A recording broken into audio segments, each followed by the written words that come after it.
कक्षा 11 विषय जीव विज्ञान।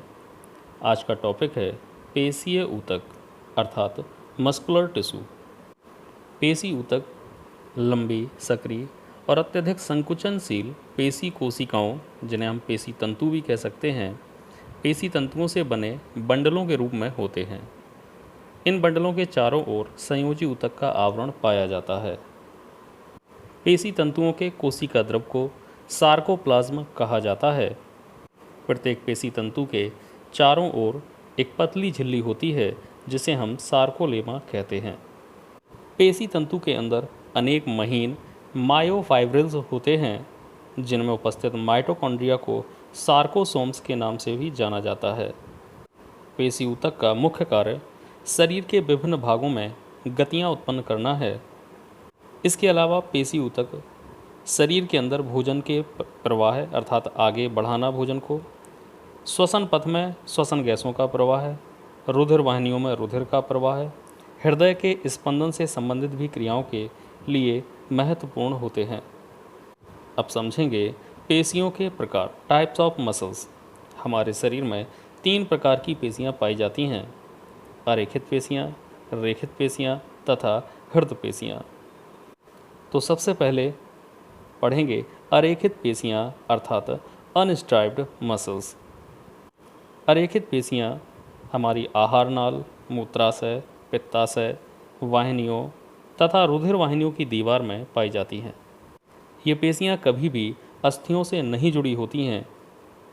अरेखित पेशी तंतु लंबे और तर्कु रूपी होते हैं, अर्थात ये किनारों पर नुकीले और बीच में कुछ मोटे होते हैं। इनके मध्य भाग में एक बड़ा व लंबा सा केंद्रक भी पाया जाता है। इन तंतुओं में सार्कोप्लाज्म भरा होता है। अरेखित पेशी तंतुओं में फैलने और सिकुड़ने की काफ़ी क्षमता होती है। इनके संकुचन की क्रिया पर जीवधारी की इच्छा का कोई नियंत्रण नहीं होता है। इसी कारण से इन पेशियों को अनैच्छिक पेशियां भी कहते हैं।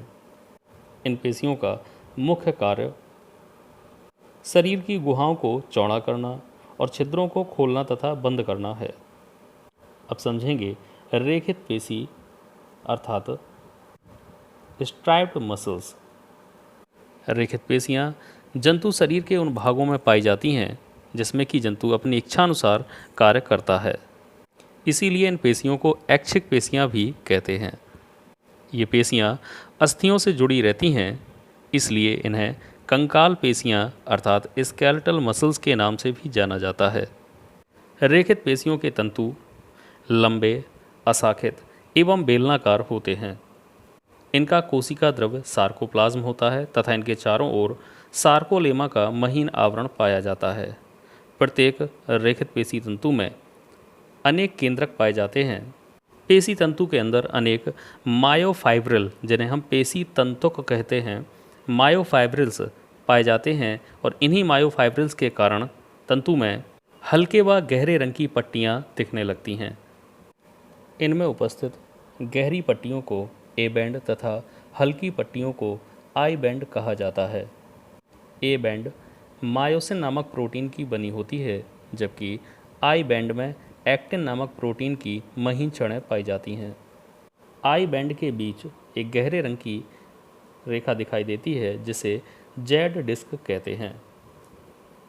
2 जेड डिस्क के बीच का संपूर्ण भाग सार्कोमियर अर्थात पेशी खंड कहलाता है। रेखित पेशियां प्रचलन, गमन तथा अंगों की गति में सहायक होती हैं। अब समझेंगे हृदय पेशियां अर्थात कार्डियक मसल्स। ये पेशियां केवल हृदय की दीवार में पाई जाती हैं। ये अनैच्छिक होती हैं, अर्थात ये बिना रुके हुए प्राणी के जन्म से लेकर उसकी मृत्यु तक क्रियाशील रहती हैं और हमारे हृदय को पंप कराती रहती हैं, हृदय को धड़काती रहती हैं। इन पेशियों में रेखित पेशी और अरेखित पेशी दोनों के ही मिश्रित गुण पाए जाते हैं। हृदय पेशियों की रचना तो रेखित पेशियों की तरह होती है, लेकिन इनका कार्य अरेखित पेशियों की तरह होता है। हृदय पेशियों के पेशी तंतु में 1 या 2 केंद्रक पाए जाते हैं जो केंद्रीय भाग में उपस्थित होते हैं। इनमें आड़ी धारियाँ उपस्थित होती हैं, जिसके कारण इनकी रचना रेखित पेशियों की तरह दिखाई देती हैं। इनमें संकुचन दर मध्यम होती है। ये कार्य करने के लिए स्वतंत्र होती हैं, अर्थात ये हमारी इच्छानुसार कार्य नहीं करती हैं, अर्थात ये अनैच्छिक हैं, इसीलिए इन्हें अनैच्छिक पेशियों के अंतर्गत रखा गया है। इन पेशियों के तंतु सिरों पर परस्पर जुड़े होते हैं।